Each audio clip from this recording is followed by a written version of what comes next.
താമരശ്ശേരിയിൽ വിദ്യാർത്ഥികൾ തമ്മിലുണ്ടായ സംഘർഷത്തിൽ പരിക്കേറ്റ് ചികിത്സയിലായിരുന്ന 10ാം ക്ലാസ്സുകാരൻ മരിച്ചു. താമരശ്ശേരി ചുങ്കം പാറോലക്കുന്ന് സ്വദേശി ഇക്ബാലിന്റെ മകൻ മുഹമ്മദ് ഷഹബാസ് ആണ് മരിച്ചത്.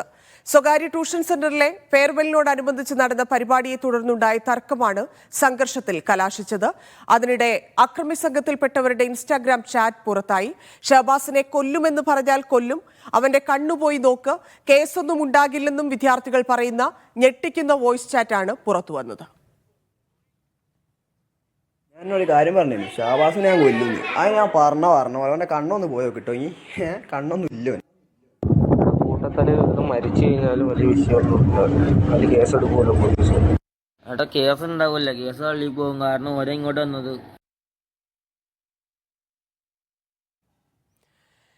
ഫൈസൽ നെടുമ്പാല ചേരുന്നുണ്ട്. ഫൈസൽ, രാവിലെ തന്നെ നമ്മൾ ഈ ശബ്ദ സന്ദേശങ്ങളാണ് കേൾക്കുന്നത്. അത് വളരെ ഞെട്ടലുണ്ടാക്കുന്നു. ഇന്നലെ തന്നെ ഗുരുതരാവസ്ഥയിലായ കുഞ്ഞിന്റെ അവസ്ഥ വളരെ മോശമായിരുന്നു. രാത്രിയോടെ മരണം റിപ്പോർട്ട് ചെയ്യുന്നു. ഇതിപ്പോൾ കേസ് മറ്റൊരു തലത്തിലേക്ക് പോവുകയാണ്. ജെ ബോർഡിന് മുമ്പിൽ വിദ്യാർത്ഥികളെ എത്തിക്കണം. നിയമപരമായിട്ട് അങ്ങനെയേ ചെയ്യാൻ സാധിക്കൂ. ഇതിൽ മറ്റ് പോലീസ് അന്വേഷണമോ ഒന്നും നടക്കാനുള്ള സാധ്യതയില്ല. ഇനിയുള്ള നടപടികൾ എന്താണ്? ഈ കുട്ടിയുടെ പോസ്റ്റ്മോർട്ടം എപ്പോഴാണ് നടക്കുക? ആശുപത്രിയിൽ നിന്നും അന്വേഷണവുമായി ബന്ധപ്പെട്ടുമുള്ള വിവരങ്ങൾ.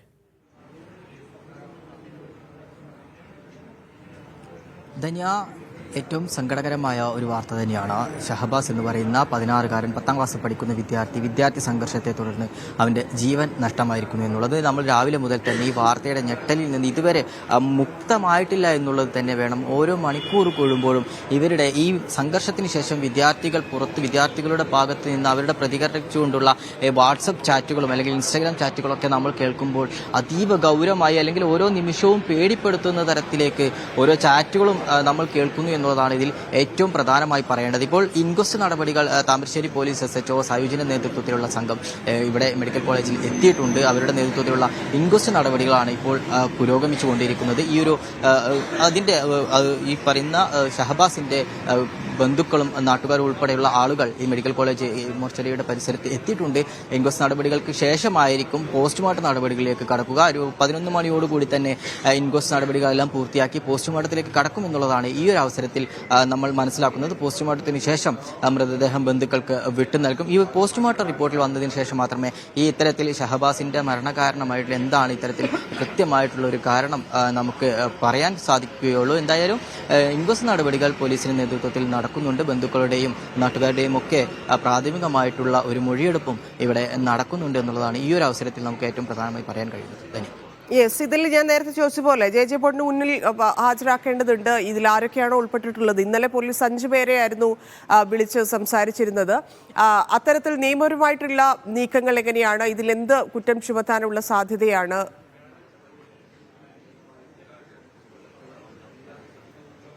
ധന്യ, ഇന്നലെ തന്നെ ഈ 5 കുട്ടികളെ പോലീസിന്റെ നേതൃത്വത്തിൽ കസ്റ്റഡിയിലെടുക്കുകയും ഈ പറയുന്ന ട്യൂഷൻ സെന്ററിന് സമീപത്ത് വെച്ച് അവരെ തെളിവെടുപ്പും ആവശ്യമായ വിവരങ്ങളൊക്കെ തന്നെ പോലീസ് ശേഖരിച്ച് ജുവനൽ ജസ്റ്റിസിന്റെ മുമ്പിൽ ഹാജരാക്കി ബന്ധുക്കൾക്കൊപ്പം വിട്ടയക്കുന്ന ഒരു സ്ഥിതിയായിരുന്നു ഇന്നലെ ഉണ്ടായിരുന്നത്. ഇന്നലെ നമുക്കറിയാം ഈ ഒരു കുറ്റം എന്ന് പറയുന്നത് ഇന്നലെ സംഘം ചേർന്ന് മർദ്ദിക്കുക, അതുപോലെ വധശ്രമം, ഈ 2 വകുപ്പുകൾ മാത്രമായിരുന്നു ഇന്നലെ ഉണ്ടായിരുന്നത്. എന്നാൽ ഇന്ന് ഈ ഷഹബാസിന്റെ മരണം സ്ഥിരീകരിക്കുന്നതോടുകൂടി വകുപ്പുകളൊക്കെ തന്നെ മാറി കേസിന്റെ ഗതി തന്നെ പൂർണ്ണമായും മാറുന്ന ഒരു സാഹചര്യമുണ്ട്.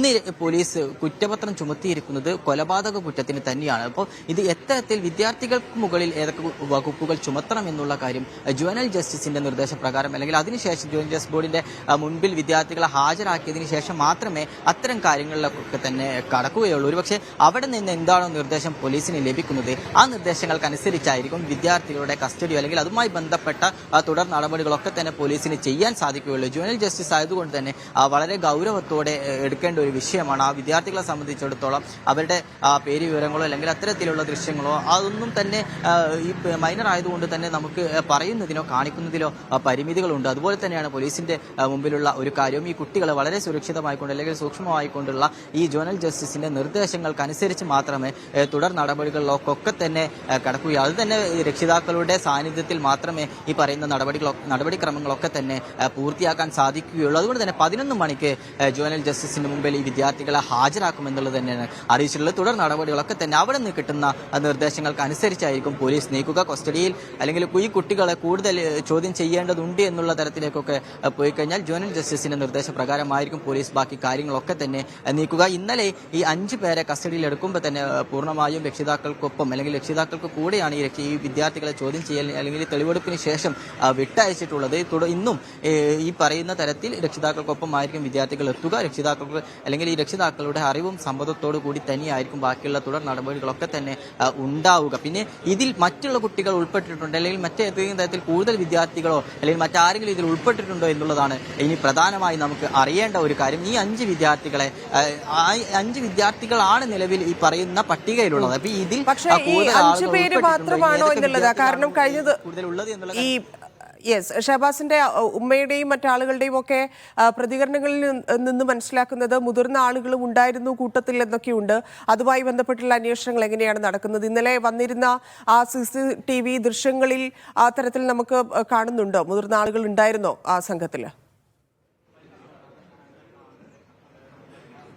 ധന്യ, സ്കൂളുകൾ തമ്മിലുള്ള പ്രശ്നമാണ്. അപ്പോൾ പോലീസിൽ നിന്ന് നമുക്ക് കൃത്യമായി കിട്ടുന്ന വിവരം വിദ്യാർത്ഥികളല്ലാത്ത ആളുകൾ ഇതിൽ ഉൾപ്പെട്ടിട്ടില്ല എന്നുള്ളത് തന്നെയാണ് നമുക്ക് പ്രാഥമികമായി അവരിൽ നിന്ന് കിട്ടുന്ന ഒരു വിവരം.